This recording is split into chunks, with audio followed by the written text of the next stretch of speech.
Assalamualaikum warahmatullahi wabarakatuh. Kami dari kelompok 4 yang beranggotakan Fitriani Kusumahartanti, Muhammad Diki Yulianto, dan Saiska Dwi Arimbi akan menjelaskan materi tentang untuk yang pertama kita akan membahas pengertian membaca menurut para ahli.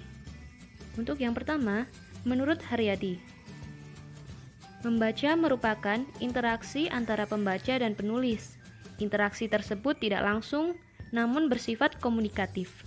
Pembaca dapat berkomunikasi dengan karya tulis yang digunakan oleh pengarang sebagai media untuk menyampaikan gagasan, perasaan, dan pengalamannya.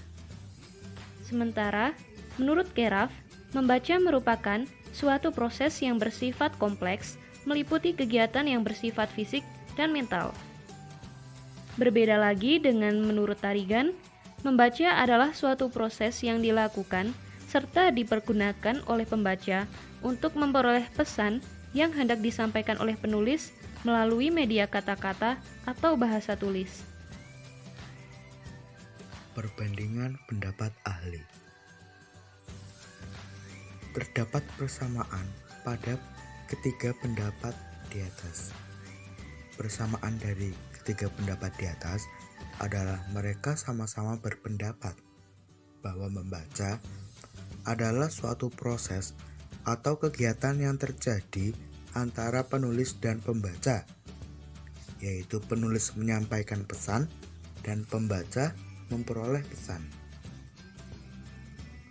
Terdapat juga perbedaan pendapat dari para ahli.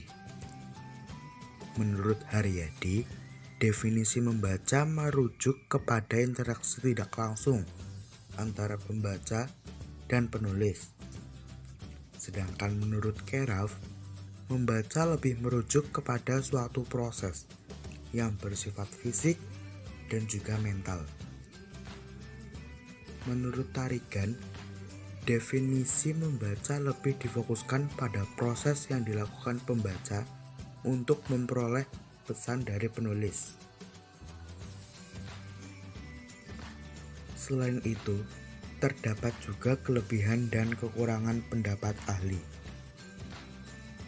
Kelebihan dari ketiga pendapat di atas adalah saling berhubungan satu sama lain, sehingga apabila disatukan, dapat diambil kesimpulan pengertian membaca dalam versi yang lebih rinci. Untuk kekurangan, kami tidak menemukan adanya kekurangan di antara pendapat-pendapat di atas. Jadi, kesimpulan setelah membandingkan ketiga pendapat di atas, dapat disimpulkan bahwa membaca adalah suatu kegiatan yang terjadi antara penulis dan pembaca. Penulis menyampaikan pesan atau informasinya, dan pembaca dapat memperoleh pesan atau informasi. Hakikat membaca. Membaca merupakan salah satu aspek berbahasa yang sangat bermanfaat. Dengan membaca dapat memperoleh informasi, gagasan, pendapat, pesan, dan lain-lain yang disampaikan oleh penulis melalui lambang-lambang grafis yang sudah dikenal. Dengan kata lain, melalui kegiatan membaca akan diperoleh berbagai informasi dunia. Dan teori membaca. Pendekatan yang melatar belakangi teori membaca ada 3, yaitu pendekatan konseptual, empirikal, dan eksperimental. Yang pertama, pendekatan konseptual. Membaca pada hakikatnya merupakan proses komunikasi, yaitu komunikasi antara pembaca dengan tuturan tertulis yang dibacanya. Hal tersebut merupakan yang melatar belakangi pendekatan konseptual menurut Kenneth S. Goodman. Kerangka berpikir Goodman dalam menemukan pengertian dasar membaca agar dapat digunakan sebagai berikut, yaitu 1. Membaca dimulai dengan menghadapi bahasa tulis. Yang kedua, tujuan membaca adalah merekonstruksi makna. Yang ketiga, dalam sistem penulisan alfabet ada hubungan langsung antar bahasa lisan dengan bahasa tulis. Yang keempat, persepsi visual termasuk dalam proses membaca. Yang kelima, bentuk huruf, urutannya, serta kelompok-kelompoknya tidak sama sekali membaca makna dalam dirinya sendiri. Yang keenam, maknanya ada dalam jiwa pengarang dan pembaca.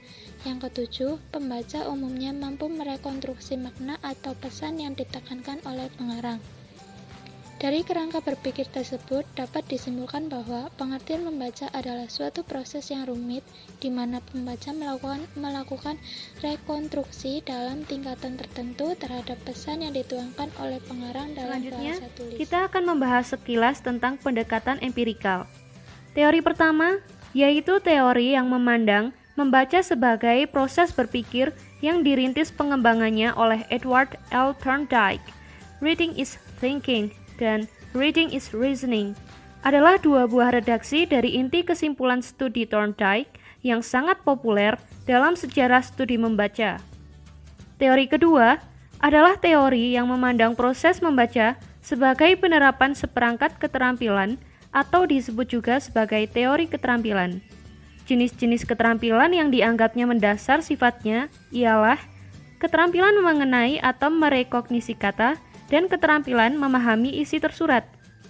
Sedangkan teori ketiga adalah teori perseptual, yaitu teori yang memandang membaca sebagai proses mempersepsi. Teori ini banyak memanfaatkan hasil studi ilmu jiwa yang mempelajari bagaimana proses mempersepsi itu berlangsung dalam kegiatan membaca. Teori keempat adalah teori visual, yaitu teori yang memandang membaca semata-mata sebagai kegiatan visual. Teori ini memusatkan perhatiannya kepada proses gerak mata pada saat seseorang membaca. Seorang guru besar yang ahli dalam bidang studi bidang membaca yang dengan tekun mempelajari cara orang membaca. Kemudian teori yang terakhir adalah teori pengalaman bahasa. Dalam bentuk permulaannya, teori ini memegang konsep bahwa belajar membaca merupakan bagian yang tidak terpisahkan dari proses perkembangan teori pengalaman bahasa dalam membaca adalah A.R. Van Allen. Dalam mengetengahkan teorinya, Allen memegang asumsinya bahwa membaca merupakan pengalaman bahasa, yaitu proses perkembangan menerjemahkan pengalaman ke dalam bahasa lisan maupun bahasa tulis. A. Eksperimental pemahaman.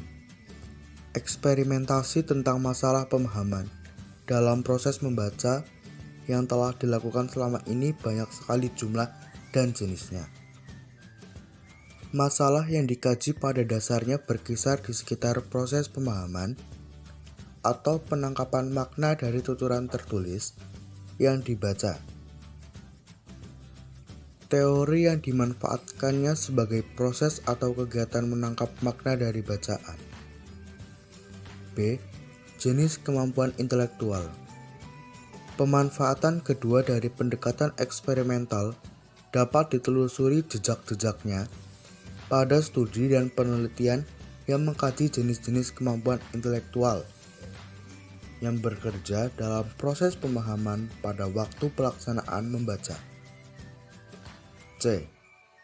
Faktor-faktor yang mempengaruhi dalam proses membaca adalah faktor intelijensia, sikap, perbedaan jenis kelamin, penguasaan bahasa, status ekonomi sosial, bahan bacaan, dan guru. Itulah tadi presentasi dari kelompok kami, semoga bermanfaat. Untuk kurang dan lebihnya kami mohon maaf yang sebesar-besarnya. Sekian dari kami, terima kasih. Wassalamualaikum warahmatullahi wabarakatuh.